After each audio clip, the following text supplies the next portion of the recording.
of that kind of like, you know, GPU performance thingy right now that we have is that... Holy shit, I forgot what I want to say.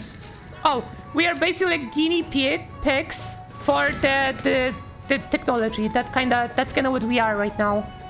Like even Unreal Engine wise, everybody like optimizes the game based on analytics. You cannot optimize the game anymore based on like, you know, just having the raw game. Oh yeah, we eat that shit up every time. I mean, of course, it's not even like, you know, there are people that just buy it for the sake of having money and they're just gonna do it no matter what. But there are also people that are legit forced. Like, I am one of those people where I'm legit forced to upgrade, even though I really don't want to. Like, because to be fair, if the 12 gigabytes of VRAM was sustaining me enough, I would never swap this GPU right now because it works well in games where I don't have problems, right? But then I want to play like a new game, like Killing Floor 3, for example, and during stream it just plummets the performance. Like, when I play Killing Floor 3 off stream on the current GPU, I can hover around like 140, 150 FPS smooth sailing, and on stream it drops to like 120 and feels like 60. It's so bad because of the memory. It's just ridiculous how scummy behavior the market of technology got.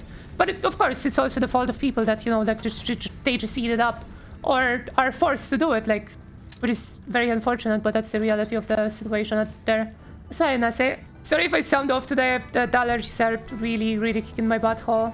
Most games nowadays are always mostly incomplete and unoptimized, especially the... Yes, that is true. I mean, Monster Hunter Wilds is a prime example. That game runs absolutely terrible on everything.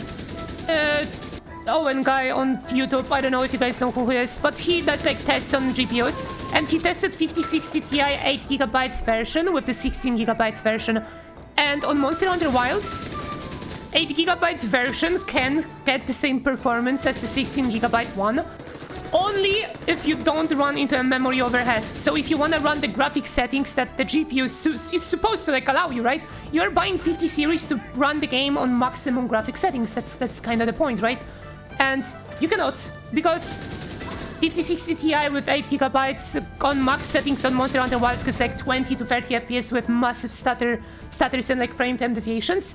But the 16GB VRAM card, no issues whatsoever. Smooth sailing 70 without frame gen and full max settings, no frame time spikes, nothing. So the card can do it, but the memory cannot. It's just mind-boggling to me that that is even like allowed to do. That barrel just flew.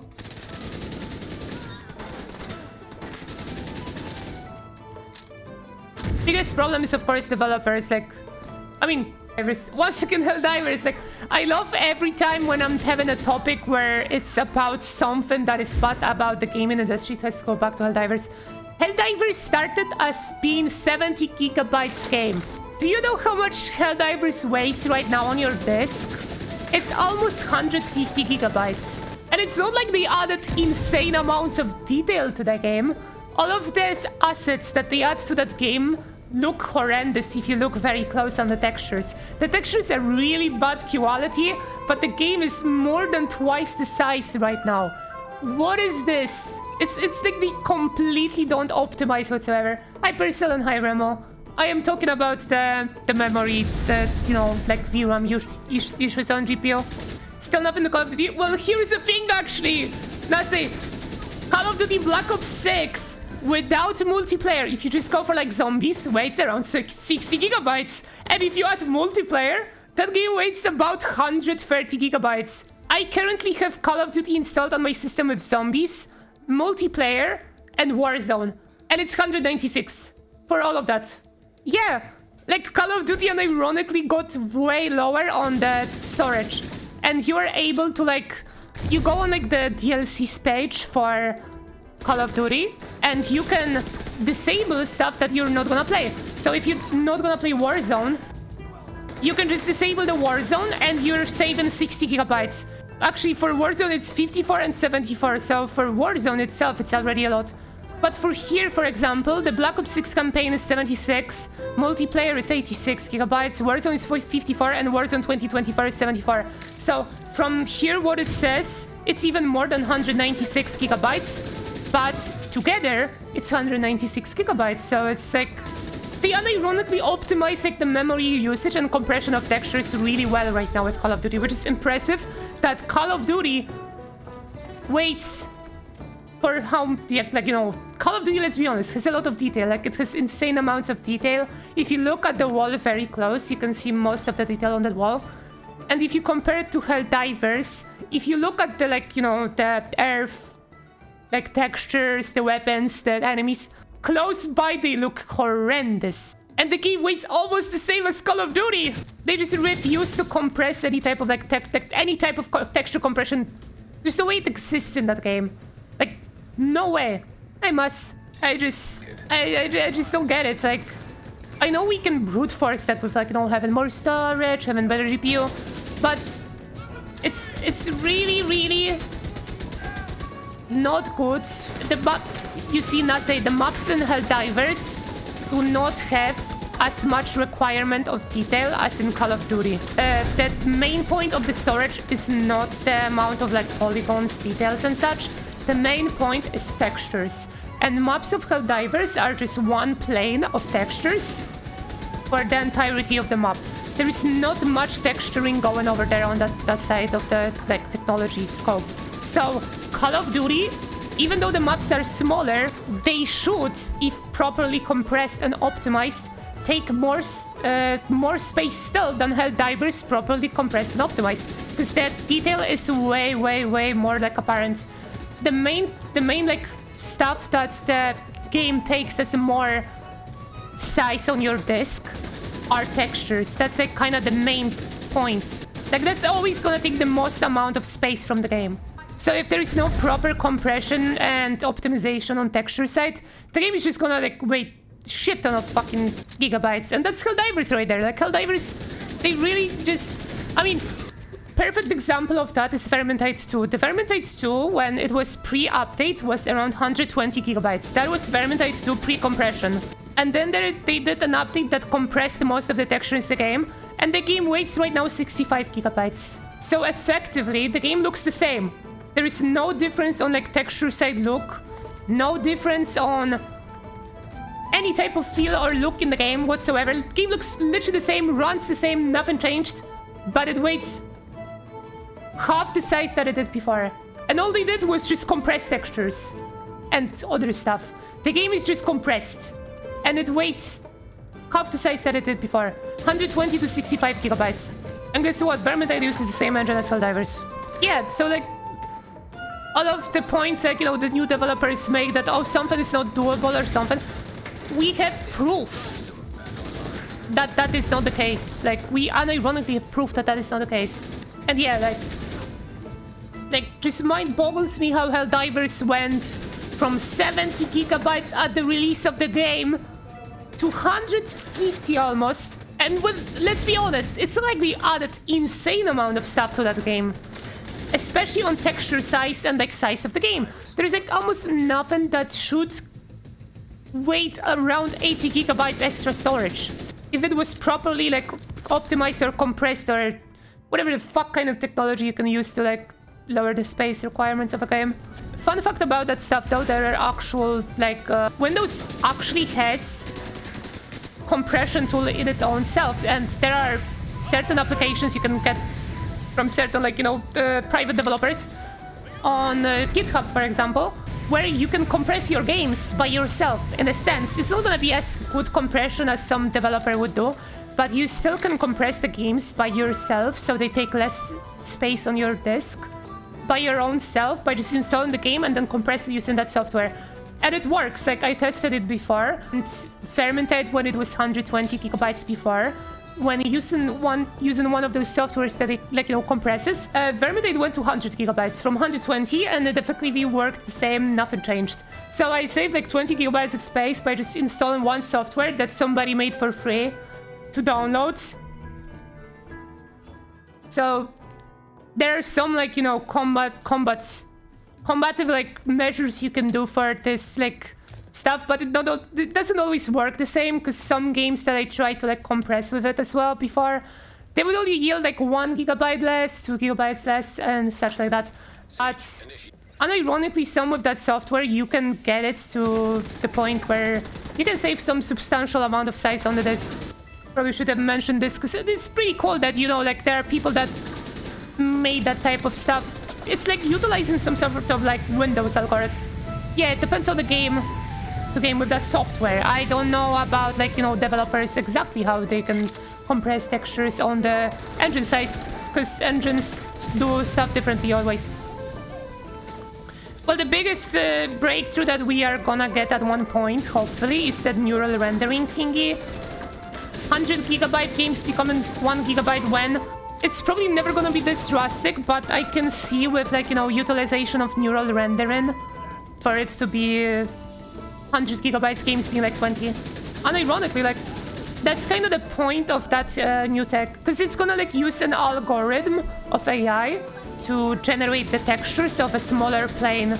It's effectively gonna look the same, but it's gonna take way less space, which is super interesting. Like, every time I, like, you know, read some nuances on the technology and like engine stuff, I am just baffled by how much we can do and how much is being done. And if that is gonna get at one point like properly implemented into games, it's gonna be insanely cost efficient. Like, from my perspective, all of the nuances with technology we are kind of getting right now, which is like frame gen, AI, texture rendering, neural rendering, AI, like, you know, NPCs, it saves mostly time, which is like related to efficiency. It's not really a replacement of proper workflow.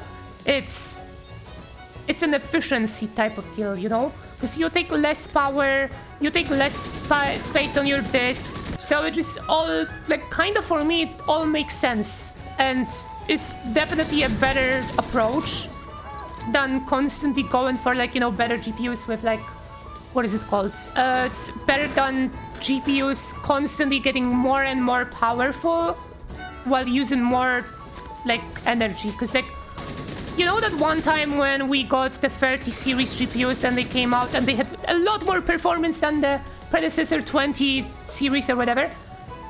Well, they also had like double the amount of power you were required to utilize that GPU. And if you calculate the power usage and electrical prices for power and such, you are always gonna be better off with 20 series, because it still can do something, it still can run games, but you're not gonna use way more power on your system. And for someone that likes, you know, efficiency and paying less bills, 50 or 40 series with the frame generation are great. So that's what I think kinda Nvidia is going for right now. That's why we are like having this push on AI tech. It's not even about the fact that they cannot get more raw power of their GPUs. It's more about the efficiency part of things. At the end of the day, it's better to pay, like, you know, $500 for a 50 series GPU and have way less wattage usage on the daily basis if you're a gamer than paying $200 for a Radeon GPU that will eat twice the amount of wattage that your GPU will ever do. Because at the long run, you're gonna spend less. In the long run, you're still gonna spend less, which is pretty cool. I was at my friend's house and yeah, more power, more heat, more what. I was at my friend's house. That's kind of when I realized that 50 series are insane. Because I know they had a lot of issues, but now they're better. But my friend does have a 50 series, so... And I have a 40 series, so I was testing the frame generation on the double. And then I was at my friend's house and tested that 4 times multi-frame generation, right? But there is no difference in latency. Even on, like, the numbers side, where, you know, like, you have that overlay with latency or whatever, it's literally the same. It makes no sense to me how, but they managed to make so one generated frame equals the same amount of latency as 3. And it's just mind-boggling. The technology is so crazy. It's just actually crazy. Yeah, more is not always better. I am also kind of a boomer on the side, so like I can see why some gamers are pissed off about the frame generation tech, because, you know, they're playing that CSGO, League of Legends, or whatever, first of all, you're wasting your time and mentality, but nobody cares, of course, you will still play your shitty game. But if you're playing just games for sake of enjoyment, frame generation is great. Yeah, but 8 gigabytes of VRAM, of course, that's not... Goomer? What is Goomer? The first time I hear that kind of deal. Oh, is it because of a gamer? I am a big advocate of frame generation because it does feel good. It doesn't feel like there is a lot of latency increase. Doesn't feel like there is a lot of like problems. And I think less power, less heat. My PC is more like much more silent when I'm gaming. Everything about it is just perfect. And every time I turn off frame generation and look at the game, like, I love smoothness. Like, sorry, I love smoothness in video games. Like, that's my main point. I absolutely adore when my game is smooth. And believe it or not, but full 200 FPS generated, like by the GPU itself without frame generation, doesn't feel as smooth as 100 FPS frame generated to 200. I have a 220 Hz monitor, and I tested a game where I can hit fully the 220 FPS. And then I tested a game where I have like 100 FPS and they are frame generated in 200. The frame generated game feels smoother. The latency is kinda like you can slightly see it and feel it, but the generated frames feel way smoother than ever the fully like rendered 200 did. I guess it's to do with like frame times, because frame times are way more important than like, you know, frame rates type of deal. But it legit feels way smoother. It's insane. Well, to be fair, 4K does look better, but I did have the ability to check like 1440p besides on 4K. I cannot tell the difference, to be fair. I don't see the difference from 4K and 1440p. But then again, I am a 1080p enjoyer still. I prefer 1080p over higher resolutions still. Especially with the newest DLSS. The newest DLSS makes 1080p so good, it's not even funny. Like DLSS quality with the DLSS 4, the newest one. Once again, DLSS 4, you can use it on any GPU that is an RTX GPU. So 20 series, 30 series, 40, 50, all of them can use it. DLSS 4 is not DLSS multi-frame generation. And it's just an upscaling algorithm. And the newest ones, the newest DLSS on quality, NVIDIA said it as well, and I believe them because I saw it. The quality DLSS ironically does look better than native resolution. It does. It genuinely does. There is so much detail popping through with DLSS quality. Like, in one game that I tested it, I don't remember which game was it, but there were like railings, right? And the railings without DLSS on didn't have any detail at distance for them whatsoever. They were like kind of transparent. And when I flip DLSS on from the distance with the DLSS 4, I can see every single detail on the like the fucking fences or whatever the fuck it's called. First time they released DLSS 4 and I forced it on games, I was just astonished. I physically would not be able to go back to playing Vermintide with their own anti-aliasing or upscaling over DLSS quality ever again. Bro, Vermintide 2 with DLSS quality is so well looking that I legit have sharpness filter off in that game. And if someone ever played Vermintide 2 without sharpness, they know how blurry that game looks. But with the DLSS 4 forced onto that game, it looks so fucking good. It looks so good. Like, it's actually insane how well it looks. And not only that, you have more FPS thanks to DLSS as well. And use less memory as well. I love technology. Technology is so cool. Oh, the lossless scaling. Lossless scaling is good as well, but yeah. A lossless scaling frame rate is also very cool. But yeah, it doesn't compare to... Of course, it doesn't compare because it makes sense. Like, for NVIDIA's frame generation, you use the hardware. They actually have like a dedicated processor on the GPUs that generates those, you know, frames. So it will look better, of course, but lossless scaling for like mid-range or low-end range gamers is an actual godsend. That is true. You pay $3 for frame generation that looks pretty good. It's just amazing. Like, I love technology. I just love technology, man. I could rant about technology for so long. I guess you can say rant. I genuinely just love it for so long because it's so cool. I'm a nerd. I know this. I'm a nerd. I'm a nerdiest nerd on the nerd platform.